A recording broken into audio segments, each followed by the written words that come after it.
Hello friends, હું છું હિતેશ પનારા અને આજે આપણે જોવાના છીએ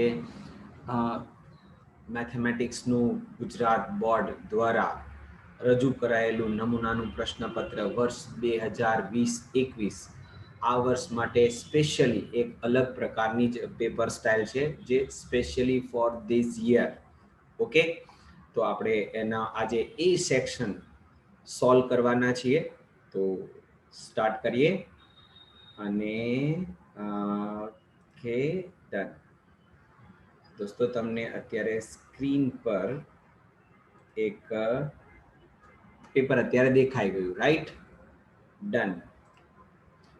જોઈ લો મિત્રો.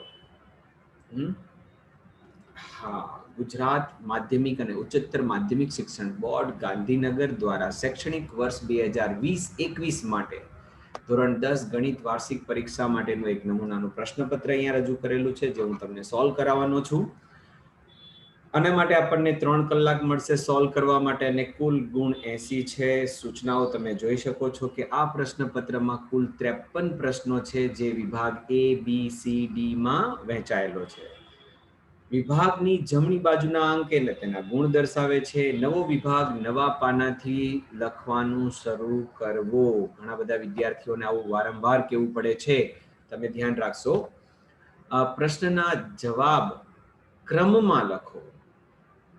જનરલી બધા સ્ટુડન્ટ, ઘણા બધા વિદ્યાર્થીઓ એવું કરતા હોય, સર મને 16 નંબર પહેલા આવડે છે તો પહેલા એ લખું, પછી 5 લખું, પછી 10. એકચ્યુઅલી તમારા માટે પેપર એટલું સરસ રીતે મતલબ બનાવ્યું છે કે તમે એને બહુ સરળતાથી ક્રમમાં લખી શકો છો. કેલ્ક્યુલેટરનો ઉપયોગ કરવાનો નથી હોતો અને જરૂર જણાય ત્યાં આકૃતિ દોરવાની અને રચનાની રેખાઓ જાળવી રાખવાની છે. આ આપણે યાદ રાખીશું. ઓકે,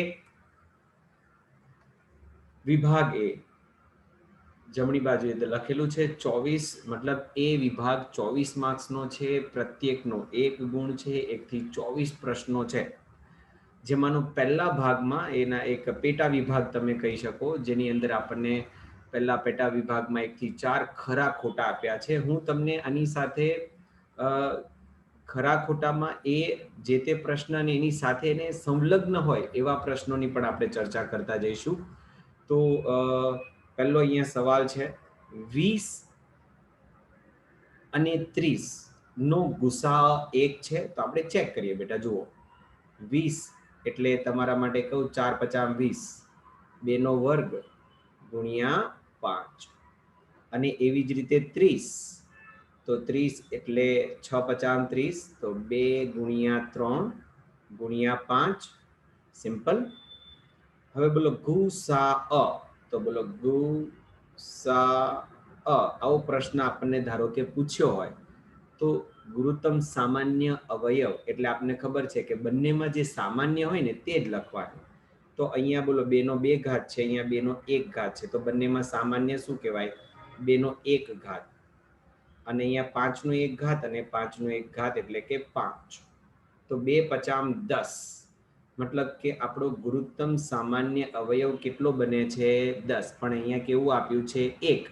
માટે આપેલ વિધાન ખોટું છે. માટે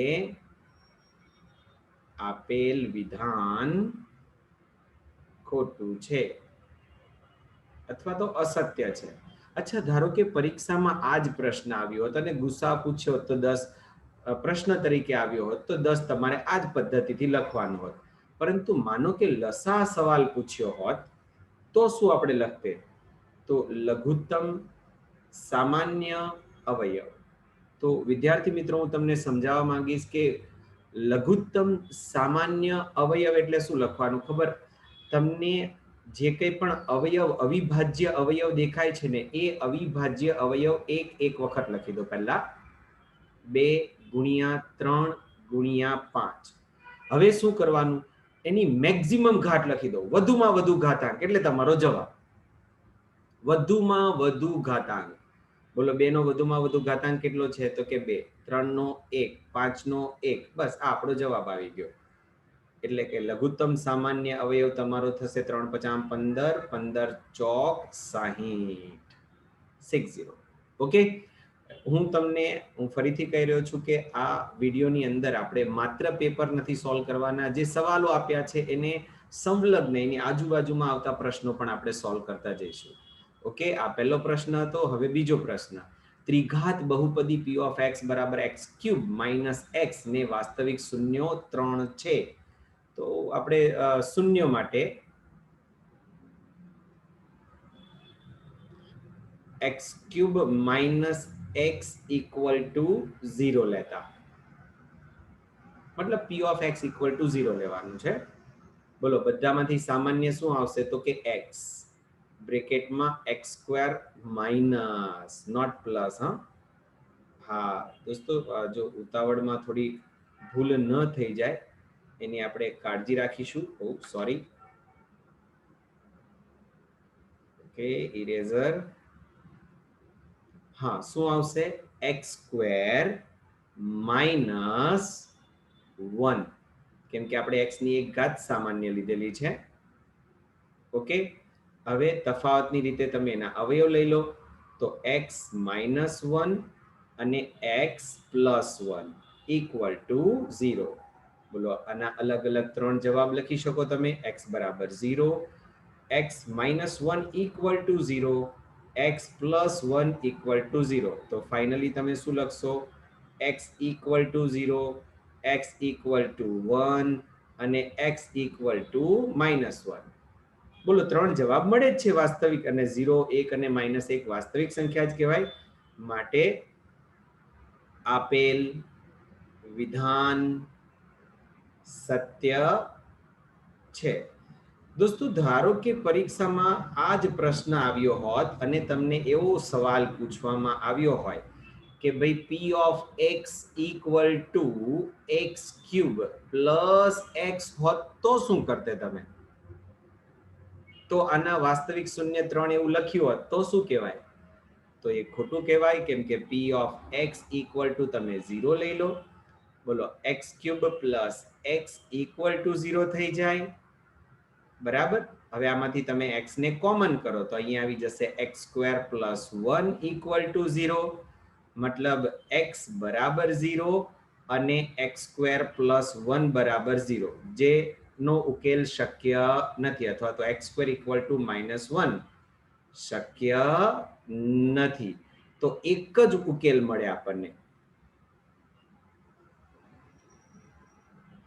બોલો ખબર પડી?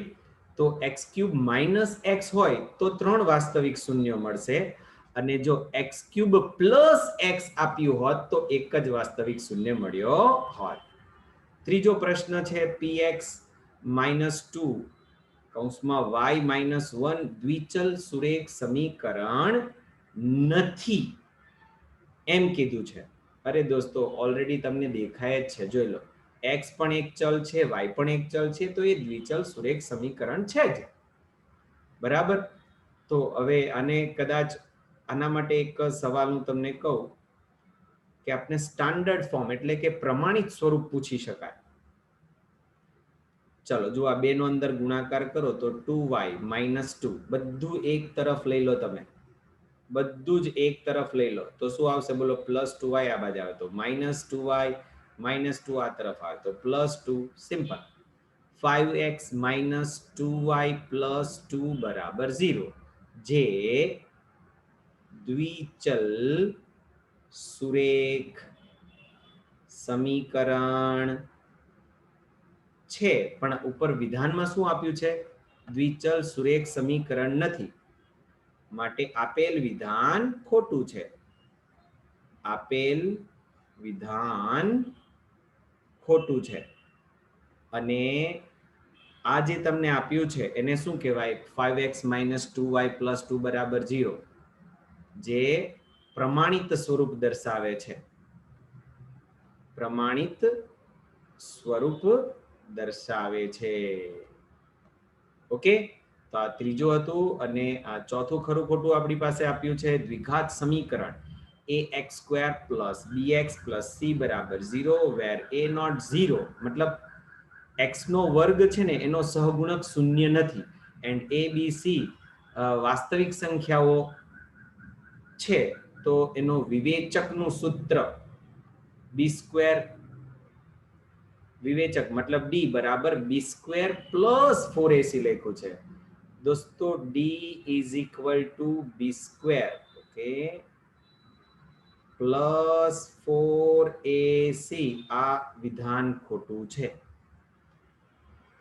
આ વિધાન ખોટું છે. તો સાચું શું છે દોસ્તો? તો તમે થિયરી દરમિયાન વર્ગખંડમાં ઓનલાઈન હમણાં ભણતા હશો તો એમાં શીખ્યું જ હોય. બી સ્ક્વેર માઇનસ 4ac આ સાચું છે. જો ખરું ખોટું આવે ને તો ખોટું શું છે એની સાથે આપણને એ પણ ખબર પડવી જોઈએ કે સાચું શું છે. રાઈટ. અને બીજું તમને કહું કે એના પરથી આપણને સૂત્રો પૂછાતા હોય તો એ સૂત્રોમાં આવે છે આલ્ફા બરાબર minus B plus root of B square minus 4ac, જેને વર્ગમૂળમાં ડી પણ તમે લખી શકો છો. અને એવી રીતે beta is equal to minus B minus root of B square minus 4ac divide by 2a.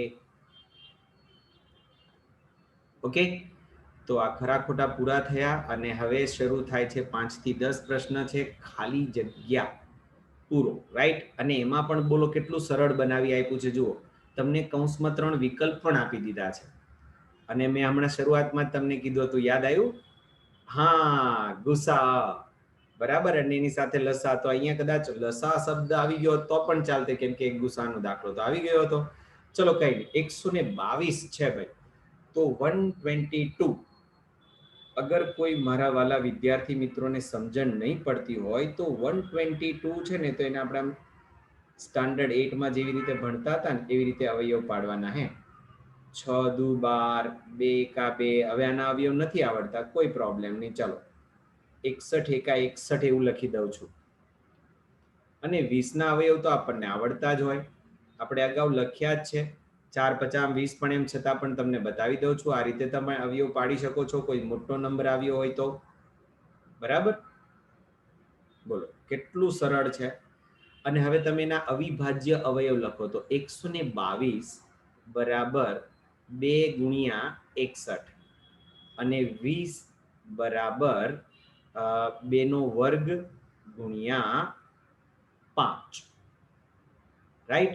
અને બોલો ગુરુત્તમ સામાન્ય અવયવ ઓફ 122, 20 શું આવશે? બંનેમાં જે સામાન્ય હોય, સરખું દેખાતું હોય ને બેટા, એ લેવાનું. તો 2 નો 1 ઘાત અને 2 નો 2 ઘાત, તો સરખું શું દેખાશે? 2 નો 1 ઘાત એટલે કે 2. અને આવી જ રીતે તમે લસા પણ શોધી શકો છો. બરાબર. તો અહીંયા તમારો સાચો જવાબ આવશે 2. ત્યારબાદ 6 નંબરનો પ્રશ્ન. જો આપણે હમણાં થોડીક વાર પહેલા જ પ્રમાણિત સ્વરૂપની વાત કરી હતી, એ જ પ્રશ્ન આવી ગયો. અહીં x/2 minus y/3 is equal to 5. ચલો હવે આપણે એનો લસા જ લઈ લઈએ ડાયરેક્ટલી. તો ઉપર 3 વડે ગુણાકાર, અહીંયા ઉપર 2 વડે ગુણાકાર, અહીંયા ઉપર 6 વડે. તો આ થઈ જશે 3x minus 2y બરાબર 6 50 30. 30 આવશે. હવે ભૂલ પડી હોય ને તો ત્યાં ઘૂટીને 30 આપણે નહીં કરીશું, આપણે આવું ધ્યાનમાં લઈશું. રાઈટ. બોલો પ્લસ 30 છે, આ બાજુ આવે માઇનસ થઈ જશે. તો 3x minus 2y minus 30 is equal to 0. It is our answer. બરાબર. એટલે કે 3x minus 2y 3x minus 2y minus 30 બરાબર 0. આ આપણો જવાબ થઈ ગયો. 3x minus 2y minus 30 equal to 0. Okay. 7 number. વિવેચકનું મૂલ્ય ખાલી જગ્યા હોય તો સમીકરણને બે ભિન્ન અને વાસ્તવિક ઉકેલ મળે. તો હું ફરી પાછું તમને પહેલા સમીકરણ યાદ કરાવી દઉં. ax square plus bx plus c equal to 0, where a not 0 મતલબ a શૂન્ય નથી અને a b અને c શું છે ભાઈ? તો કે વાસ્તવિક સંખ્યાઓ બિલોંગ્સ ટુ આ. અને એના માટે વિવેચક એટલે આપણે અને ડિટર્મિનન્ટ કહેતા હોય છે, જેને સિમ્બોલિકલી કેપિટલ ડી લખાય છે, જેનું સૂત્ર છે b² - 4ac. જો ડી ગ્રેટર દેન 0 હોય તો બે ભિન્ન અને વાસ્તવિક બીજ મળે.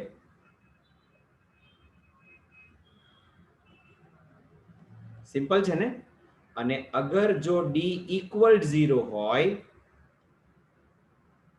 તો બે પણ કેવા સમાન, અથવા તમે એમ લખી શકો કે એક જ ઉકેલ મળે, સમાન અને વાસ્તવિક બીજ મળે. અને અમુક મારા વાલા વિદ્યાર્થી મિત્રોને આ બહુ ગમે, હા, લેસ ધેન 0 હોય તો સમીકરણના વાસ્તવિક બીજ શક્ય નથી. વાસ્તવિક બીજ શક્ય નથી. સિમ્પલ. બોલો હવે આપણે આમાં કયું બંધ બેસતું આવે છે, તો કે બે ભિન્ન અને વાસ્તવિક ઉકેલ. તો બે ભિન્ન અને વાસ્તવિક ઉકેલ હોય તો ડી નું મૂલ્ય કેવું હશે? ધન હશે. કેવું હશે? ધન. રાઈટ. ચલો ત્યારબાદ 8 નંબર, સમાંતર શ્રેણીનું n મું પદ શોધવા માટેનું સૂત્ર. તો n માં પદનું સૂત્ર તમને કહી દઉં, an = a plus n-1 into D. a plus n-1 into D. Simple. અને Sn નું સૂત્ર, મતલબ આ n મું પદ છે અને આ n પદોનો સરવાળો છે. આ શું દર્શાવે છે? n મું પદ દર્શાવે છે. હવે આની સાથે હું તમને Sn નું સૂત્ર પણ યાદ કરાવી દઉં કે Sn નું સૂત્ર લખાય n/2 2a plus n-1 into D.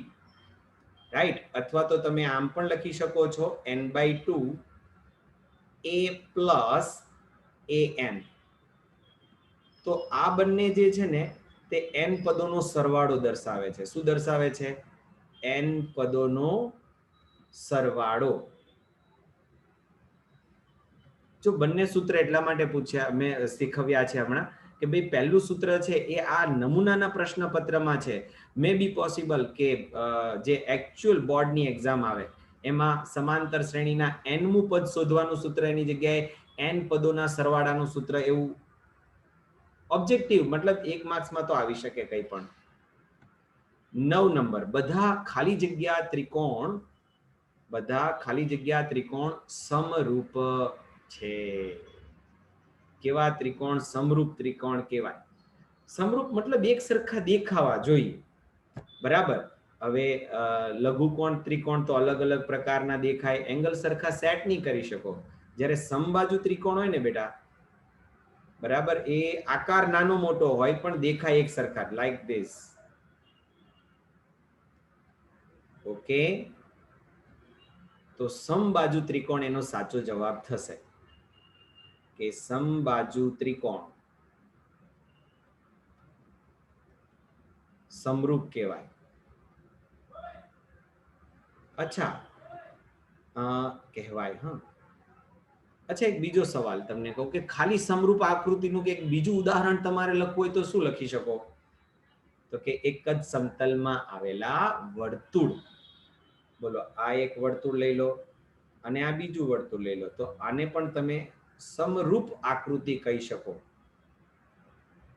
સમરૂપ આકૃતિઓ છે. અચ્છા, તમે આવી જ રીતે ચોરસ પણ લખી શકો છો. ડન. 10મી અને ખાલી જગ્યાના નામ પર લાસ્ટ બિંદુ -4 - 6 નું x અક્ષથી લંબ અંતર. તો હું તમને કહી દઉં કે ભાઈ આ આપણી પાસે માની લો કે y અક્ષ છે અને આ આપણી પાસે માની લો x અક્ષ છે. હવે બિંદુ -4 - 6, તો x અક્ષ પર -4 માની લઈએ કે આપણે અહીંયા છે અને -6 માની લઈએ કે અહીંયા છે. બરાબર ને? આ y અક્ષ કહેવાય, આ y ડેશ મતલબ. બરાબર. એવી રીતે આ x અને આ x ડેશ અક્ષ છે અને બંને બિંદુ લગભગ તમને દેખાય તો અહીંયા ભેગા થઈ રહ્યા છે -4 અને -6. હવે x અક્ષથી અંતર એટલે તમને આ અંતર પૂછ્યું છે, બરાબર? એટલે આ ભાગ આટલું અંતર પૂછ્યું છે એટલે શું થશે? 6. -6 નહીં લખાય, હા, x અક્ષથી લંબ અંતર. જો હું તમને કહું x અક્ષથી લંબ અંતર એટલે તમારે શું લખવું જોઈએ? માનાંકમાં વાયયામ. માનાંક એટલા માટે કે અંતર ક્યારેય પણ ઋણ હોતું નથી. અંતર ક્યારેય ઋણ હોઈ શકે નહીં. તમારા ઘરથી તમારી શાળાનું અંતર -5 કિલોમીટર બોલી શકાય નહીં. ધીસ ઇઝ નોટ પોસિબલ, બરાબર? એને આપણે +5 કિલોમીટર એવી જ રીતે બોલવું પડે. અચ્છા, આ જ રીતે ધારો કે મેં તમને મતલબ બોર્ડમાં x અક્ષની જગ્યાએ y અક્ષ આવ્યું હોત તો y અક્ષથી લંબ અંતર તો એ શું આવશે? તો કે માનાંકમાં xયામ. તો આવી જતે -4 નો માનાંક એટલે 4. સિમ્પલ. ઓકે, ચલો ત્યારબાદ 11 નંબર, નીચેના પ્રશ્નોના એક વાક્ય, એક શબ્દ કે આંકડામાં ઉત્તર આપો. દોસ્તો, હું તમને અહીંયા સમજાવવા માંગીશ કે આગળની ખાલી જગ્યા ખરા ખોટામાં મેં રીત લખેલી છે. તમે રીત નહીં લખશો, ડાયરેક્ટ જવાબ તમને સમજણ પડતી હોય લખી દેશો તો પણ ચાલશે. અહીંયા તમારે થોડીક નાનકડી ગણતરી લખવી કમ્પલસરી છે. ઓકે, આગળ ખાલી જગ્યા અને ખરા ખોટા અને MCQ આવે એની અંદર તમે કદાચ ગણતરી નહીં કરશો તો ચાલશે, પણ આ એક વાક્ય, એક શબ્દ કે એક આંકડામાં ઉત્તર આપો એમાં નાનકડી પણ ગણતરી કરવી જરૂરી છે. 6x² - 13x + m = 0 ના બીજ પરસ્પર વ્યસ્ત હોય તો m નું મૂલ્ય શોધો. તો પહેલા તો હું તમને કહી દઉં કે ભાઈ દોસ્તો, બીજ પરસ્પર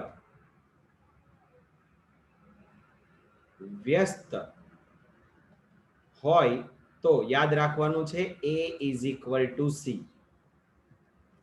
શું યાદ રાખવાનું છે આપણે? a = c. તમારી પાસે જે ઇક્વેશન હોય ને ax² + bx + c = 0, બોલો આમાં a = c હોય તો બીજ વ્યસ્ત બને, બીજ પરસ્પર વ્યસ્ત બને. આવું યાદ રાખવાનું. હવે ઓલરેડી આપણી પાસે છે જ સમીકરણ. જુઓ, 6x² - 13x + m = 0. એના બીજ વ્યસ્ત છે તો બોલો શું આવશે? 6 = m, therefore m = 6. આપણો જવાબ થશે. રાઈટ. નેક્સ્ટ ક્વેશ્ચન, સમાંતર શ્રેણીનું 30મું પદ. હવે અહીંયા હું જે પદ્ધતિ શીખવાડું છું એમાં બરાબર ધ્યાન આપજો, કેમ કે 30મું પદ છે એની જગ્યાએ 10મું પદ, 15મું પદ, 50મું પદ, 51મું પદ, 101મું પદ એવું ગમે તે આવે, મેથડ સેમ જ છે. સૌ પ્રથમ તો આપણે અહીં કરીને તમને દાખલાની અંદર જે આપેલું છે રો મટીરિયલ મતલબ કાચો માલ, આપણને જે ખબર પડે છે એ આપણે લખીશું. અહીં બોલો પ્રથમ પદ એટલે શું દેખાય છે? 10. તો a = 10 પ્રથમ પદ. સામાન્ય તફાવત d બરાબર બીજું પદ એટલે 7 - 10 = -3. હવે બોલો આપણે n મું પદ 30મું પદ શોધવું છે તો an એટલે કે n માં પદનું સૂત્ર લખીએ, જેને આપણે an = a + n - 1 * d. હવે આની અંદર આપણે a = 10 લઈશું. n એટલે આપણને ઓલરેડી આપેલું જ છે. જુઓ 30મું પદ તો n બરાબર મેં 30 લઈ લીધા છે અને સામાન્ય તફાવત -3. રાઈટ. તો હવે આ 10 બોલો કેટલા સરળ. હમણાં આગળના પ્રશ્નોમાં શું આવ્યો દોસ્તો? an નું સૂત્ર લખો અને અહીંયા an ના સૂત્રનો શું આવ્યો? ઉપયોગ આવ્યો. રાઈટ. તો આ થઈ જશે 29 × -3 ઓકે, હવે આપણે એને પ્લસ માઇનસ માઇનસ 9 તાલી 27 નો સાતડો વધી પડી 2, ઓકે, અને 3 દુ 6, 6 ને 2 કેટલા થશે ભાઈ? 8. કેલ્ક્યુલેટરનો ઉપયોગ કરવાનો નથી એવું યાદ રાખીશું. અને તમને નજીકની ગણતરી કહો બેટા, 29 ની જગ્યાએ 30 વિચારી લો. 30 તાલી 90 એ તો આવડે જ. બોલો, એમાંથી 29 છે એટલે 3 વખત 1 1 1 માઇનસ કરી દો, 87. અને એમાંથી 10 ને બાદ કરી દેશો એટલે -77 તમારો જવાબ આવી ગયો. Okay, so your answer is -77. Okay, clear? આપણે એક આવી નાની ટેવ પાડવાની કે આન્સર આવે ને એને અલગથી બોક્સમાં લખો ને તો પેપર ચેકરનું ધ્યાન સીધું ત્યાં જાય ને, બીજું કઈ વિચારવાનું નહીં, એને આન્સર દેખાય, ખરું કર્યું, આગળ. હંમેશા સમરૂપ હોય તેવી બે આકૃતિઓના ઉદાહરણ આપો. ઓલવેઝ ભાઈ, હમણાં જ તો આપણે સમરૂપ આકૃતિ દોરી હતી, કઈ? સમબાજુ ત્રિકોણ. ઓલવેઝ સમરૂપ જ કહેવાય, બરાબર? મતલબ શું લખીશું? ત્રિકોણ. પછી બીજું વર્તુળ. પછી ત્રીજું ચોરસ. ભાઈ દોસ્તો, તમારે માની લેવાનું કે આ વર્તુળ જ છે. હે, તમારે એવું માની લેવાનું કે આ ત્રિકોણ સમબાજુ જ છે, અને તમારે એવું પણ માની લેવાનું કે આ ચોરસ જ છે, કેમ કે એને આ વર્ષે છે ને હજી કોરોનાની રસી મુકાવવાની બાકી છે આ બધાને. ઓકે, તો આ બધી શું થશે? સમરૂપ આકૃતિઓ. સમરૂપ આકૃતિઓ, રાઈટ? શું આવશે એમાં? સમબાજુ ત્રિકોણ તમે દોરી શકો છો, કેમ કે એમાં બધા જ એંગલ 60 ડિગ્રી ના હોય, તમે ગમે ત્યાંથી ચાલુ કરો ચાલશે. પછી વર્તુળ, બરાબર? પછી ચોરસ. ચોરસમાં બધા એંગલ કેવા હોય? 90 ડિગ્રી. તમે ગમે ત્યાંથી બોલવાનું સ્ટાર્ટ કરો, એને કઈ ફરક પડતો નથી. અને વર્તુળની વાત કરીએ તો વર્તુળમાં ખાલી ત્રિજ્યા નાની મોટી થાય એટલે વર્તુળ નાનું મોટું થાય, પણ દેખાય તો વર્તુળ જ, રાઈટ? નેક્સ્ટ ક્વેશ્ચન, એના પછીનો પ્રશ્ન છે, જો દોસ્તો 8 sec square theta minus 8 tan square theta આવો પ્રશ્ન છે, બરાબર? હવે શું બોર્ડે દૂર કરી દીધું છે, રાખેલું છે, એમાં પડ્યા વગર એના નમૂનાના પ્રશ્નપત્ર ઉપર હું ધ્યાન આપું તો તમને કહું, અત્યારે અહીંયા 8 sec square theta minus 8 tan square theta. Clear? બોલો, આ બંનેમાંથી આપણે 8 ને કોમન કરી દઈએ તો અંદર આવી જશે sec square theta minus tan square theta. અને તમે બહુ સરસ રીતે ભણ્યા જો, sec square theta minus tan square theta is equal to શું થઈ જાય? 1. આપણું નિત્ય સમજ છે, બરાબર? તો તમારો જવાબ આવી ગયો 8. Your answer is 8. કેટલું સરળ છે. અચ્છા, આના પરથી હું તમને બીજા 2-3 પ્રશ્નો શીખવાડી દઉં, મતલબ પ્રશ્નો મતલબ સૂત્ર યાદ કરાવી દઉં. લાઈક તમને એમ પૂછવામાં આવ્યું હોય બેટા કે ભાઈ 5 sin square theta plus 5 cos square theta. તો બોલો, આપણને ખબર પડવી જોઈએ કે 5 ને તમે કોમન કરી દો તો અંદર કૌંસમાં આવી જશે sin square theta plus cos square theta. બોલો, આ શું થઈ જશે? 1. તો 5 into 1 મતલબ 5. અને આવી જ રીતે તમે જાતે પ્રયત્ન કરજો. 3 cosec square theta minus, મેં તો આન્સર જ લખી દીધો યાર, ચલો જવા દો. શું આવી જશે? 3 into 1, કેમ કે cosec square theta minus cot square theta બરાબર પણ એક જ થાય. તો આમાંથી કોઈ પણ પ્રકારનું સૂત્ર આવ્યું હોય ને તો તમને ખબર પડવી જોઈએ. અહીંયા 3 છે. હા, ચાલો નેક્સ્ટ પ્રશ્ન 15 નંબર. વર્તુળને વધુમાં વધુ કેટલા સમાંતર સ્પર્શક હોય? તો ભાઈ વધુમાં વધુ તો તમે સ્પર્શકની વાત કરતા હોય તો બે જ આવે.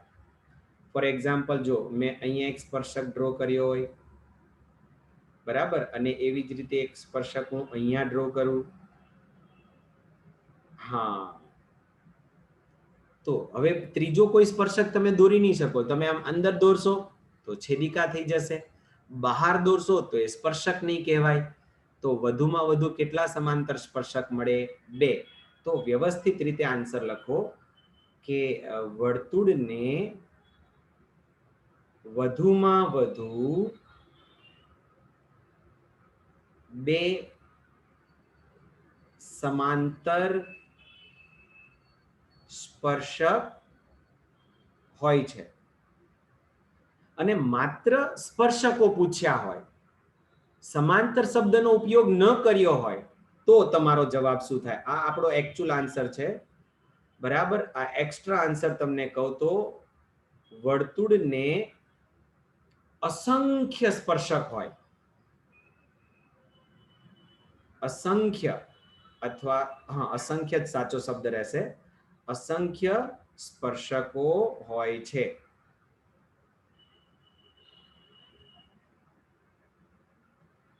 ઓકે, મારો કહેવાનો મતલબ છે અસંખ્યનો અર્થ અનલિમિટેડ, તમે ગણી શકશો નહીં, રાઈટ?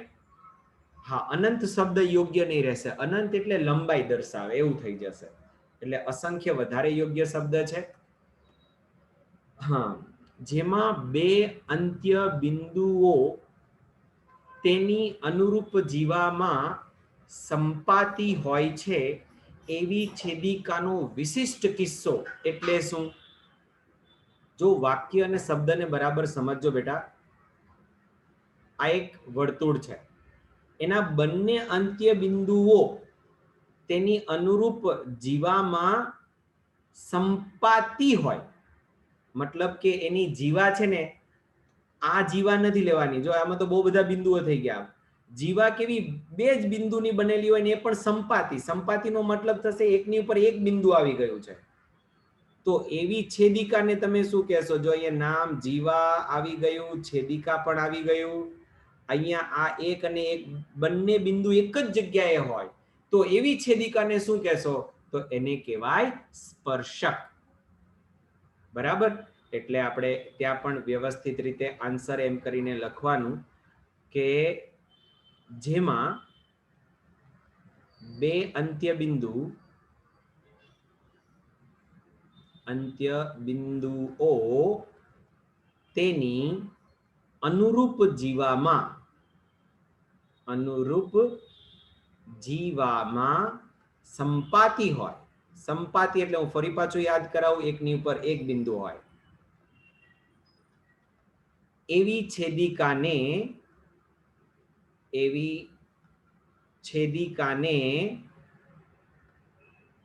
સ્પર્શક કહે છે. કેટલું ઈઝી ને સરળ છે યાર. હા, ચલો એના પછી જુઓ 17 નંબર.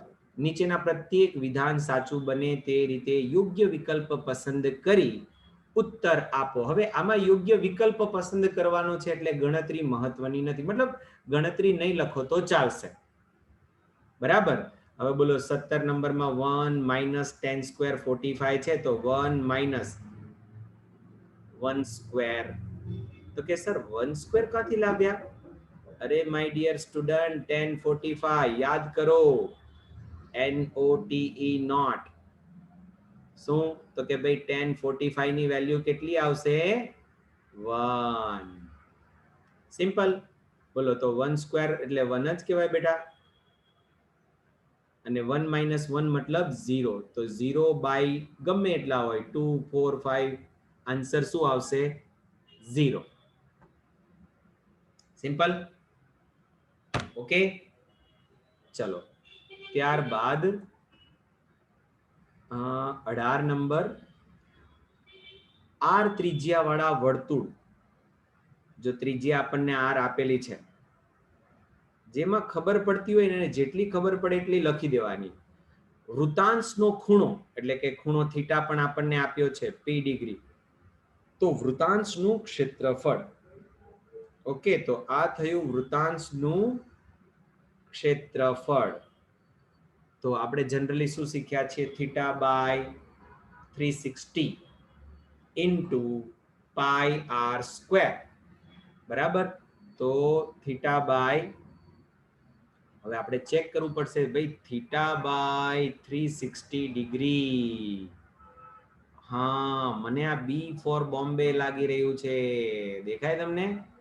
એકચ્યુઅલી આપણું સૂત્ર આવું બુકની અંદર તમે આવું જોયું છે, ઇન્ટુ પાઈ આર સ્ક્વેર. બોલો, થીટાની જગ્યાએ આપણી પાસે અહીંયા પી છે તો પી, અને આર ની જગ્યા પર છે કેપિટલ આર. સિમ્પલ, ચેક કરી લો. બાકીના ત્રણેયમાં આપણને સ્ક્વેર આપેલો છે, વળી પાછો કોઈકમાં 2 પાઈ આર પણ આપેલું છે, રાઈટ. પાઈ આર સ્ક્વેર આવશે અને થીટા બાય 360. ચલો, એના પછી 19 નંબર, 5 રૂપિયાના સિક્કાનું ઘનફળ શોધવાનું સૂત્ર. દોસ્તો, ઘણા બધા સ્ટુડન્ટ આમાં આપ્યું નથી પાઈ આર સ્ક્વેર, પણ ઘણા બધા વિદ્યાર્થીઓ એક્ઝામમાં પાઈ આર સ્ક્વેર લખી દે છે, એને એમ લાગે છે કે વર્તુળ છે. એકચ્યુઅલી સિક્કો છે ને, એમાં એને શું કહેવાય, નળાકાર કોઈ પણ પ્રકારનો. જો અહીંયા હું તમને કહું, 5 રૂપિયાનો સિક્કો હોય કે પછી કોઈ ચંદ્રક હોય તમારી પાસે, મતલબ ગોલ્ડ મેડલ, બરાબર, કોઈ તમને મેડલ એ પ્રકારનું આપ્યું હોય, ગોલ્ડ કોઈન હોય, સિલ્વર મેડલ હોય, બ્રોન્ઝ હોય, રાઈટ. તો આ બધા જ શું કહેવાય, નળાકાર કહેવાય. અને નળાકારમાં કેવું હોય, જો એક જરા એક્ઝામ્પલ થોડુંક આવી રીતે લઈશું ને તો આપણને ખ્યાલ આવી જશે. આ પ્રકારે, અને એનું ઘનફળ શોધવાનું છે. ઓકે, તો ઘનફળ એટલે હું તમને કહું, એકચ્યુઅલીમાં તો બોલો, આ વર્તુળનું ક્ષેત્રફળ થયું, આ 1 વખત, 2 વખત, 3 વખત, 4 વખત, 5 વખત, 6 વખત, 7 વખત. કેટલી વખત? તો કે h વખત. એટલે ખરેખર શું કહેવાય, 5 રૂપિયાના સિક્કા, સિક્કો એટલે શું કહેવાય, નળાકાર. પહેલા અહીંયા લખી દઉં, અને તેના ઘનફળ શોધવા માટેનું સૂત્ર, તેનું ઘનફળ બરાબર પાઈ આર સ્ક્વેર. પણ કેટલી વખત? તો કે h વખત, એટલે પાઈ આર સ્ક્વેર h. અચ્છા, મારે તમને એનું નળાકાર જ આવ્યું છે, એનું ઘનફળ, તો એના ક્ષેત્રફળનું સૂત્ર પણ યાદ કરાવી દઈએ. તો નળાકાર ની વક્ર સપાટીનું ક્ષેત્રફળ, વક્ર સપાટી નું ક્ષેત્રફળ બરાબર 2 પાઈ આર એચ. મતલબ 2 પાઈ આર છે ને, એ કેટલી વખત આવે એચ? પરિઘ, પરિઘ કેટલી વખત આવે? એચ વખત. અને એમ પૂછ્યું હોય કે નળાકાર ની કુલ સપાટી, કુલ સપાટી નું ક્ષેત્રફળ, તો શું થશે બેટા? નળાકાર છે ને, એને ઉપરથી પણ આપણે ઢાંકી દીધું હોય, નીચેથી પણ ઢાંકી દીધું હોય. ફોર એક્ઝામ્પલ, જો તમે ઘરે અનાજ ભરવા માટેનું પીપ યુઝ કરતા હોય, બરાબર, જેને દેશી ભાષામાં આપણે શું કહેતા હોય, પીપણું, રાઈટ. તો એવું કંઈક તમે ઘરે સાધન યુઝ કરતા હોય તો તમે જોયું હોય કે નીચે પણ આધાર હોય, જેથી કરીને આપણે અનાજ મૂક્યું હોય બહાર નહીં નીકળી જાય, અને ઉપરથી પણ ઢાંકણ હોય, તે વર્તુળાકાર હોય. એટલે ઉપર નીચે 2 વખત વર્તુળ આવે. તો 2 પાઈ આર એચ પ્લસ 2 વખત એક ઉપર વર્તુળાકાર અને નીચે પણ વર્તુળાકાર પાત્ર, રાઈટ. હવે આ બંનેમાંથી 2 પાઈ આર તમે કોમન કરી દો તો h પ્લસ આર. જો મેં તમને અગાઉ બી શરૂઆતમાં પણ કીધું, હું થોડોક અલગ અલગ સવાલ સાથે શીખવતો જઈશ, જેથી કરીને બહુ સરસ રિવિઝન થઈ જાય. 20 નંબર, કોઈ માહિતી માટે બહુલક એટલે કે z ઇઝ ઇક્વલ ટુ આપણી પાસે છે બેટા 35, અને મધ્ય એટલે કે x બાર આપણી પાસે છે 35. તો મધ્યસ્થ વિશે તમે શું કહી શકો? ભાઈ આ બે સરખા છે તો ત્રીજું સરખું જ હશે. આપણું સૂત્ર શું છે ખબર? z is equal two 3m minus 2x બાર. સૂત્ર છે. તમે આમાંથી m બરાબર પણ લખી શકો છો અને x બરાબર પણ લખી શકો છો. બોલો z બરાબર આપણી પાસે શું છે? z બરાબર દોસ્તો 35 અને આ 3m એમને એમ અને આ 2x બાર એટલે કે ત્યાં પણ 35 આવશે માઇનસ આ બાજુ આવે તો પ્લસ આ 2 વખત 35 અને આ 1 વખત 35 ટોટલ શું થશે? 3 વખત 35 ગુણાકાર કરવાની કોઈ જરૂર નથી એમ. બોલો હવે 3 નો આ બાજુ ગુણાકારમાંથી ભાગાકારમાં જાય અથવા તો બંને સાઈડથી 3 અને 3 કેન્સલ કરી દો તો મધ્યસ્થ m બરાબર 35. સિમ્પલ. એટલે ડી ફોર દિલ્હી આપણો જવાબ થશે આમાં. ત્યારબાદ 21 નંબર. ભાઈ આ પ્રશ્ન વારંવાર બોર્ડમાં પૂછાતો હોય છે. ઘટના ઈ ની સંભાવના પ્લસ ઘટના ઈ નહીંની સંભાવના બરાબર ખાલી જગ્યા. અને એટલે આપણે એમ કહીએ કે ભાઈ પી ઓફ ઈ ઘટના ઈ ની સંભાવના અને પી ઓફ ઈ ડેશ, બોલો આ બંનેનો સરવાળો કરો તો શું જવાબ આવે? 1. આ તમારે યાદ રાખવું પડશે. અને આના પરથી છે ને એવા સવાલો પણ આવે. પી ઓફ ઈ આપ્યો હોય, બરાબર, જો હું તમને કહું તો પી of E is equal two તમને એવું આપ્યું છે કે ધારો કે કોઈ એક એક્સપ્રેસ હાઈવે છે, એના પર માર્ગ અકસ્માત, મતલબ સમજો વડોદરાથી અમદાવાદ સુધીનો એક્સપ્રેસ હાઈવે છે, એના પર માર્ગ પર અકસ્માત થવાની સંભાવના 0.02 છે, તો અકસ્માત નહીં થવાની સંભાવના શોધો. અકસ્માત થવાની સંભાવના 2 છે, બરાબર, તો અકસ્માત નહીં થવાની સંભાવના એટલે પી ઓફ ઈ ડેશ કહેવાય. એનું સૂત્ર આવશે 1 માઇનસ પી ઓફ ઈ. પેલું છે જો પ્લસ આ બાજુ આવે તો માઇનસ. આપણો આનો જવાબ તો એક જ છે હે ભાઈ. તો 1 માઇનસ 0.02 મતલબ શું થશે? 0.98. આ પ્રકારના પ્રશ્ન પણ આવતા હોય છે, રાઈટ. નેક્સ્ટ, આર ત્રિજ્યાવાળા ગોળામાંના 4 સમાન ભાગ કરતા તે પૈકી ચોથા ભાગનું કુલ પૃષ્ઠફળ શોધો. ભાઈ દોસ્તો ઘણી વખત છે ને આ પ્રશ્નમાં આર ત્રિજ્યાવાળા ગોળાની જગ્યાએ લીંબુ શબ્દ પણ આવી શકે. તમે કોઈક પેપર સેટ સોલ્વ કર્યું હોય તો એની અંદર આવે. પહેલી વાત તમને કહું કે આપને ગોળો કીધો છે, નહીં કે વર્તુળ, રાઈટ. તો પહેલા હું એના 4 ભાગ કરું તો પહેલા તો વર્તુળનું ક્ષેત્રફળ, વર્તુળ અથવા તો સોરી ગોળો, હું જરા એક જ મિનિટ વર્તુળ ક્લીન કરી દઉં કેમ કે મને ત્યાં ગોળો શબ્દ લખવો છે. ઓકે, આ પેન આવી ગઈ. હા, ગોળાની વક્ર સપાટીનું ક્ષેત્રફળ અથવા પૃષ્ઠફળ, ગોળાનું કુલ પૃષ્ઠફળ તમે લખો તો એ શું આવે? 4πr². હવે આપણને કેટલામો ભાગ જોઈએ છે? પહેલી વાત ચોથો ભાગ. ચોથા ભાગનું પૃષ્ઠફળ લખું છું, કુલ પૃષ્ઠફળ નથી લખતો. ચોથા ભાગનું પૃષ્ઠફળ બરાબર. બોલો ચોથો ભાગ એટલે શું કરવાનું બેટા? સિમ્પલ, 4 વડે ભાગાકાર. 4 4 કેન્સલ કરી દો, πr². હવે હું બોલું છું એના પર બરાબર ધ્યાન આપજો. તમે વિચારો કે તમારા ઘરે લીંબુ છે, તમે એના 4 એક સરખા ભાગ કરો. 4 એક સરખા ભાગ કરો ને પછી આ ભાગ જુઓ, આ ભાગ, બરાબર, આ હું અત્યારે જે ડાર્ક કરી રહ્યો છું તે ભાગ. તમે એ ભાગ જોશો ને એટલે તમને અર્ધ વર્તુળ દેખાશે. અર્ધ વર્તુળ એટલે એ એક ભાગ આ બાજુનો અર્ધ વર્તુળ આમ, અને એક બાજુ આ બાજુનો અર્ધ વર્તુળનો ભાગ. એ બંને આમાં એડ થાય. એ બંને આમાં એડ કરવા પડશે આપણે, રાઈટ.